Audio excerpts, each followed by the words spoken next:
Hello, hello. Welcome to another day of Flash Briefing February. My name is Peter Stewart, and together with Suze Cooper through this month of February from day 1 to day 28, we're giving you the skill set, get it in the right order, the skill set, the mindset, and the marketing to build a better briefing. All sorts of stuff to tell you about with tips and tricks and techniques and a bit of tech as well. My name is Peter Stewart, as you can see below, and I've got several Flash Briefings to my name, and also I work for a big British broadcasting company that I'm not allowed to tell you which one, but it's quite easy to work out when I say British Broadcasting Company. Okay, now today what we're going to be talking about is kind of the meat and potatoes. This is really what a flash briefing is all about, and that is the content, what it is that you're saying. So yesterday we spoke about how important it was for you to be saying what it is in your briefing rather than have Alexa to say that. But today we're talking about what it is that you'll actually be saying. What is the meat and potatoes? What is the actual content? So let's hand straight over to Suze to introduce herself properly. And also, I mean, it can be quite daunting, couldn't it? But let's hear Suze's thoughts on this.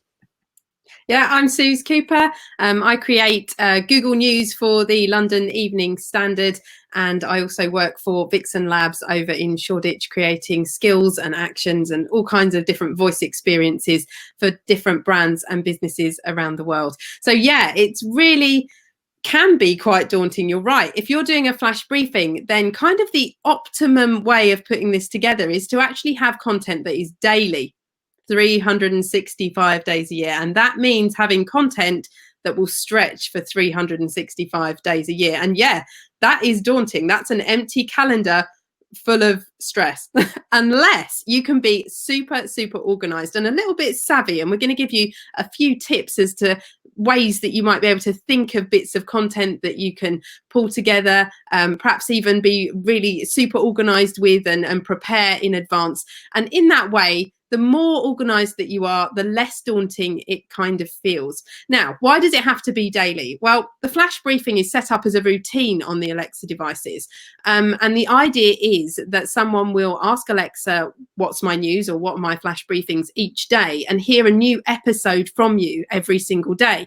Now, you can set them up in the dashboard to be daily or weekly or hourly even.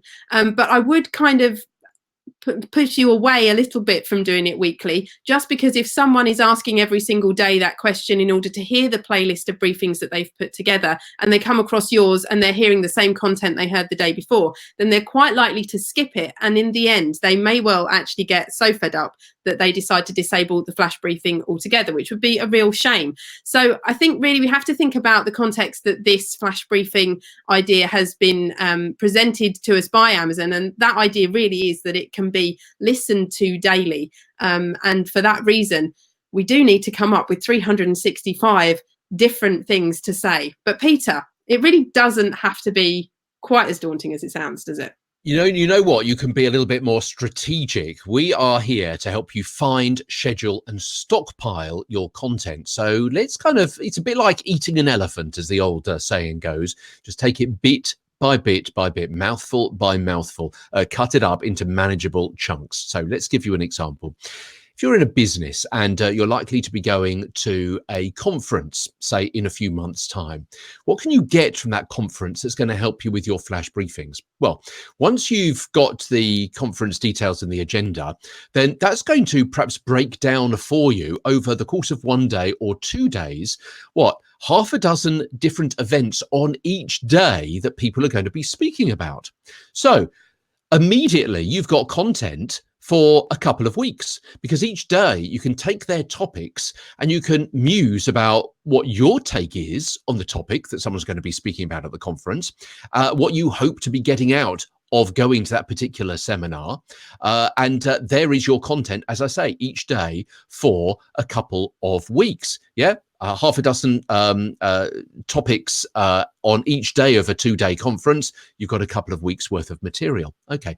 Then maybe you go to the conference and you can actually talk to and interview some of the delegates. What did you get out of this? What was your take? What did you find this interesting? What's your takeaway? What are you looking forward to? And each of those could potentially be another flash briefing, because each of those is going to be what, a minute, a couple of minutes, really short interview that you can then put out over the course of the next couple of weeks. You can also speak to some of the speakers as well. Summarize what it is you were saying. What was your main thrust? What's the takeaway you wish people would take away from listening to your presentation? Yeah, again, it's another couple of minutes. Oh, I don't have an audio recorder. What am I going to do? You do have an audio recorder, and it's called your phone. It's really straightforward, obviously, to record on your phone. Also, my notifications came up there. It's really easy to do that on your phone. So that is not a problem at all. When you come back, you've got the content that you gathered there, but also you've got your own take as well. Here's another idea.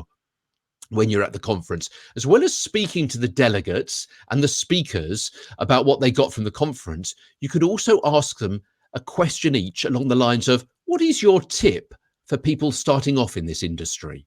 Or what is your best bit of advice for people that want to get on in the industry?